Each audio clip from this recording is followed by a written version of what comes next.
जिन घरों में रिश्ते पैसों के लिए बिखर जाते हैं, जिन घरों में रुपए पैसों के लिए बिखराव आता है, उस घर का मालिक वह अंधा धृतराष्ट्र होता है, जिसके सामने उसके कई बच्चों की लाशों पर खून के आंसू बहाना पड़ते हैं। ध्यान रखिए, ये पैसों की लड़ाई थी महाभारत में, ध्यान रखना। ये सत्ता की लड़ाई थी, ये सिंहासन की लड़ाई थी, ये कुर्सी की लड़ाई थी। ध्यान रखिए, मान्यवर, जीवन में कुछ ना मिलेगा।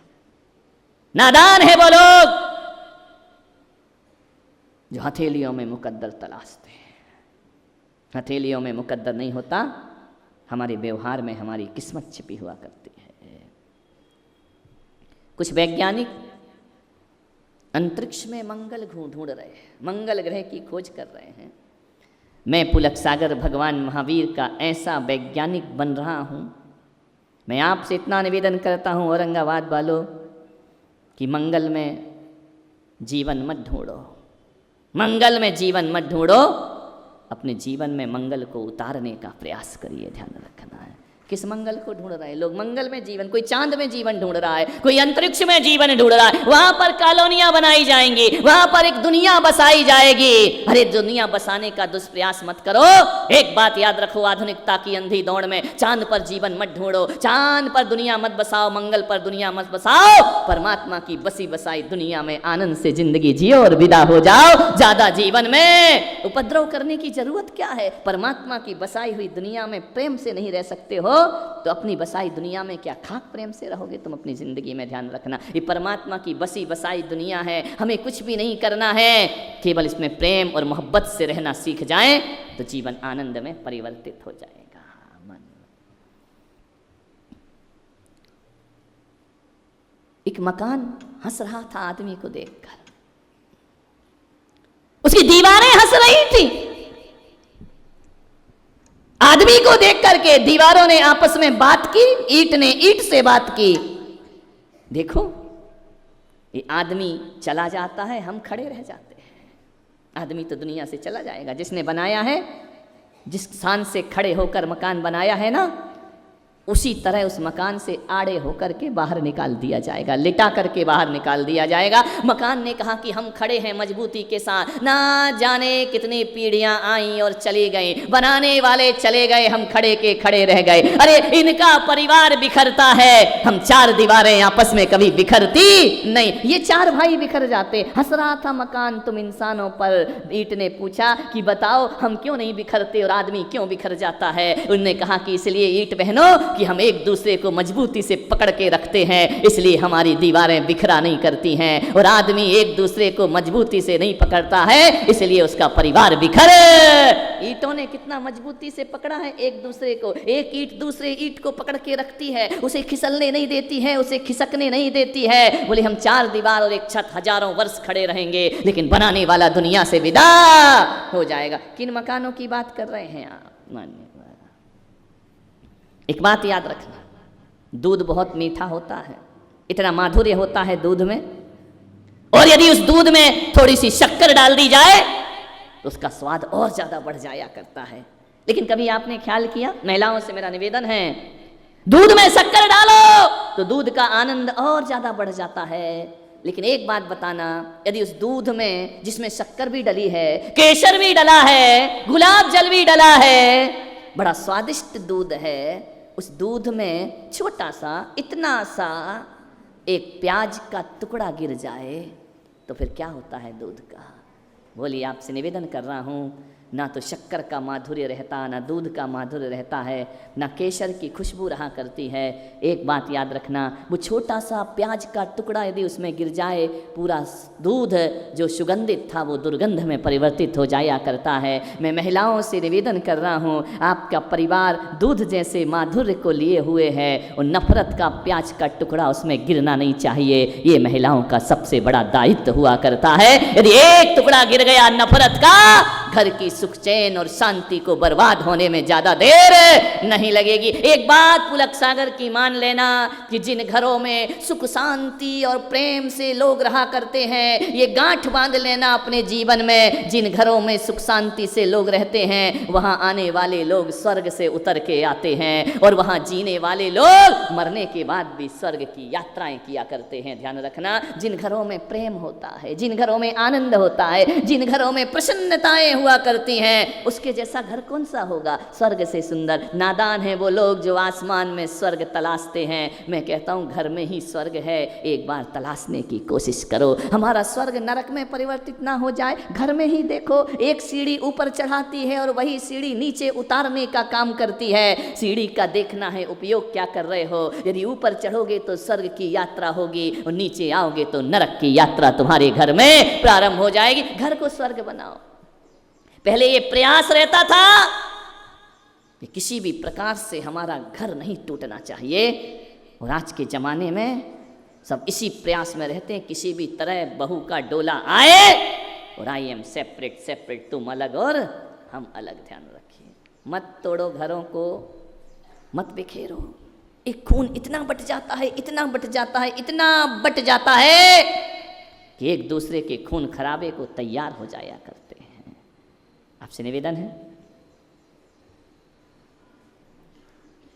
पैसा टूट जाए कोई गम नहीं है, प्यार नहीं टूटना चाहिए। पैसा तो फिर कमा लोगे, क्या फर्क पड़ता है। आज है कल नहीं है,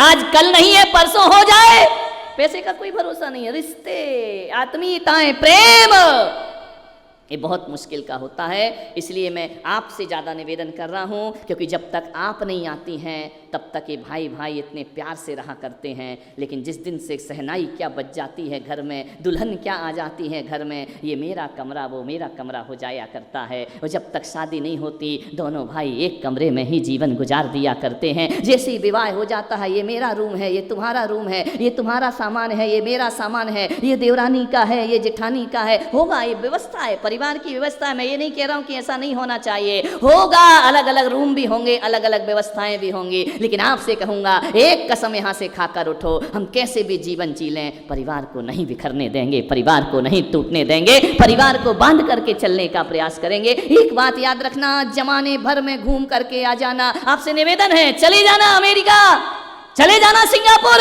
दुबई घूम आना, बैंकॉक चले जाना, हांगकांग चले जाना, पूरी दुनिया में कहीं भी घूमने चले जाना। अरे किसी भी तीर्थ में घूमने चले जाना, सम्मेद शिखर चले जाना, वैष्णो देवी चले जाना, गिरनार चले जाना, गंगा सागर की भी यात्रा कर लेना। एक बात याद रखना, जब आदमी घर से निकल के बाहर जाता है, घूमने जाता है, कश्मीर जाता है, कन्याकुमारी जाता है, मैं पुलक सागर कहता हूँ 8 दिन घूमेगा आदमी, 10 दिन घूमेगा आदमी, इससे ज़्यादा नहीं घूमा करता है। बड़े बड़े तीर्थ पे भी जाता है तो 8 दिन बाद ऐसा लगता है चलो यार अपने औरंगाबाद वापस चलते हैं, अपने घर में वापस चलते हैं, अब थक गए, अब कितना घूमेंगे, अब घर वापस चलो। एक बात याद रखना, रिश्तेदारों का पीहर कितने दिन रहोगे, ज्यादा से ज्यादा खींच तान के गर्मी की छुट्टी में महीने भर रहोगी, उसके बाद फिर क्या होगा है? बोलो कहाँ चलते हैं?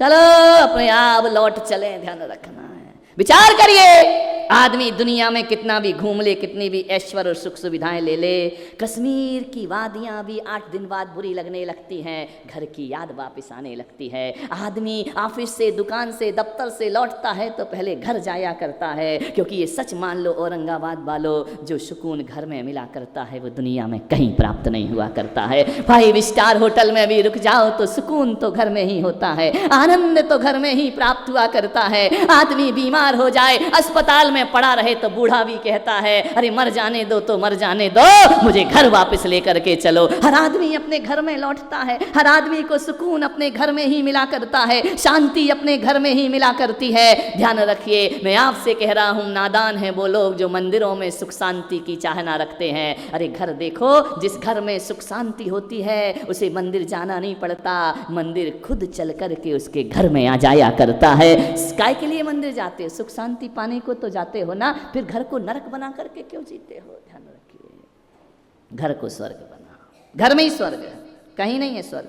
वो ज्यादा घर पसंद नहीं है तो आ जाओ हमारे साथ, लेकिन एक बात याद रखना, तुम एक घर में सुखी रहते हो, हम घर घर की रोटी खा के सुखी रहते हैं। ध्यान रखिए मान्यवर, हमें भी तो कहीं ना कहीं, हमारा घर शांतिनाथ भगवान का दरबार है और तुम्हारा घर शांति प्रसाद का घर है। ध्यान रखना, रहती वहाँ अशांति बाई है। ध्यान रखना मान्य, शांति शांति सुख सुकून। कहीं भी चले जाना, लौट कर जब आओगे ना तो यही कहोगे जो सुख घर में है वो सुख दुनिया में कहीं भी प्राप्त, भले छोटा घर हो, भले किराए का घर हो, भले आपका घर बहुत बड़ा ना हो, लेकिन सुकून तो वही मिला करता है अपने ही घर में लौटने के बाद। सही कह रहा हूँ या झूठ कह रहा हूँ? बोलो। अब यहाँ से उठ के कहाँ जाओगे? कि सहेली क्या कितनी देर बैठोगे? आधे घंटे 20 मिनट, वो भी कहेगी कब जाए, ये तो मंदिर से ही चली आती, माथा खा जाती है। लौट के तो कहाँ जाना पड़ेगा? कितने भी पति पत्नी झगड़ लें, लड़ लें, पति गुस्से में भोजन फेंक करके भाग जाए, लेकिन शाम को बच्चू कहाँ आएगा? उसी घर में आएगा ना। तो जब घर इतना महत्वपूर्ण है तो उसे प्रेम से क्यों नहीं रखा करते हो? ध्यान रखिए, घर को सजा के रखो।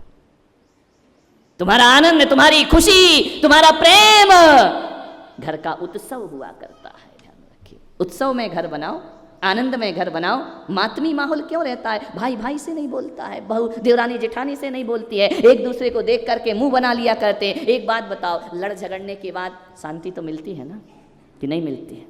बोलो। खूब लड़ लो जम के, पूरी भड़ास निकाल लो, उसके बाद 5-6 दिन मत बोलो देवरानी जेठानी, बड़ा आनंद आता है ना। है बिस्तर पे लेट जावा, हा हा, ना पति दिखता ना कुछ दिखता, वही दिखती है, वही दिखती, उसने ऐसा किया, उसने वैसा किया, उसने वैसा किया, कितना सुकून मिलता है ना। मंदिर भी जाओ तो पूजा में मन नहीं लगता है, सास से झगड़ा कर लो, भले बोलते रहो वसुद्रव्य समारी तुम डिगधारी, वो खड़ी है हमारी माल बेलन लिए तैयार खड़ी है, विचार करिए क्या शांतिनाथ को देखें, ज्वालाबाई इंतजार कर रही है तुम्हारा घर पर। मान्यवर ध्यान रखना, ना शांतिनाथ विधान में शांति मिलेगी, ना शांति धारा में शांति मिलेगी। एक बात याद रखना, मन मुटाव कर लेते हैं, लेकिन थोड़ी देर बाद, कुछ दिनों बाद इतना बुरा लगता है, ऐसा लगता है यार बोल लो ना, किस झंझट में लगे हैं। देवरानी भी कहती बोल लो, अब रहना तो यही है, जिठानी भी कहती बोल लो, पर बात अटक जाती, बात अटक जाती। पहले कौन बोले, मैं क्यों बोलूं, मेरी क्या गलती है? वो सोचती है बड़ी है तो है, मैं क्या करूं, मैं ही झुकती रहूं क्या जिंदगी में? विचार इतनी सी बात पे, इतनी सी बात पे कितनी लंबी दुश्मनी चलती है। एक बात याद रखना, दुश्मनी का सफर ज्यादा लंबा नहीं होता, कभी हम भी थक जाते हैं, कभी वो भी थक जाता है। और एक बात याद रखना,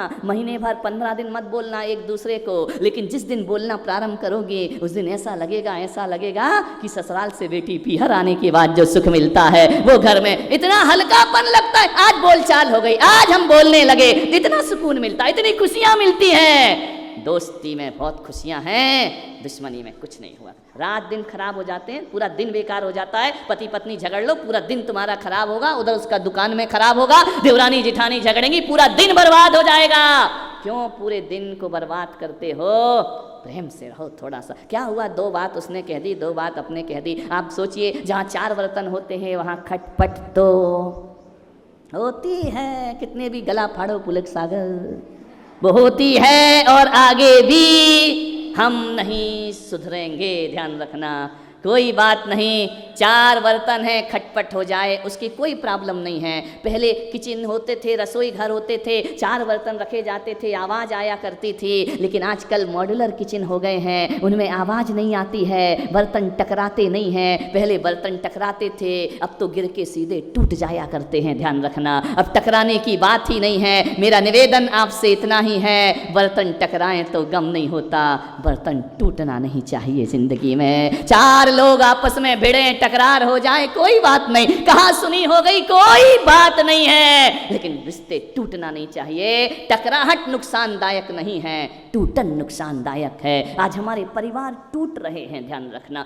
टकरा नहीं रहे हैं। टकराते तो सभी घरों में टकराते थे, लेकिन परिवार टूटते नहीं थे। दशरथ के घर में भी टकराहट हुई थी, लेकिन कितनी भी बड़ी टकराहट हो जाए, 4 भाइयों में कोई टूटन पैदा नहीं करा सका। कोई दुनिया में मंथरा और कैकेयी नहीं आ सकी जो 4 भाइयों का प्रेम तोड़ सके। ध्यान रखना, टूटो मत, टकराओ, कोई बात नहीं, लड़ो झगड़ो, पिटो पीट लो, बाल खींच लो, गाल पे मार दो, यहां तक भी चलेगा, लेकिन शाम को बोल दो, क्या बोल दो, क्या बोल दो, आई एम एम्प्टी मिच्छामी, घर टूटने से बच जाएगा। आपका ध्यान रखो, थोड़ी सी समझदारी रखो। एक बात याद रखना, भाई भाई की भुजा होता है, आदि शक्ति भाई के पास होती है। जिस घर में दो भाई हैं, जिस घर में, अरे उनसे पूछो, जो इकलौती संतान है, वो जिनके घर में उसका भाई नहीं होता है, वो भुगतता है भाई नहीं होने का खामियाजा क्या होता है। उसे बिजनेस में दूसरों को पार्टनर बनाना पड़ता है, उसे दूसरों को अपने व्यापार में रखना पड़ता है। खुद का भाई नहीं है, इकलौता बेटा है, करे क्या वो? मंदिर जाए, दुकान देखे, समाज देखे, करे क्या? उसके पास टाइम नहीं है। पहले 4-4 लड़के होते थे, बच्चे होते थे, एक दुकान संभालता था, एक मंदिर संभालता था, एक समाज को संभालता था, एक परिवार को संभालता था। अब तो एक ही लड़का है ले दे के, अब उससे बोलो बेटा मंदिर क्यों नहीं आता है? दुकान जाना पड़ता है, ऑफिस जाना पड़ता है। मान्यवर, ये भाई भाई होते ना, एक भाई का फैशन चल चुका है, सारे रिश्ते खराब बंद होने वाले हैं। कोई चाचा नहीं होगा, कोई ताई नहीं होगी, कोई मामा नहीं होगा, सारे रिश्ते खत्म हो जाएंगे, कोई दादी नहीं होगी। आने वाले समय में ऐसा वातावरण निर्मित हो जाएगा कि रिश्तों को तरस जाएंगे लोग। ध्यान रखिए मान्यवर, आपसे निवेदन है, पहले भाई भाई होते थे ना, भाई भाई की ताकत हुआ कर।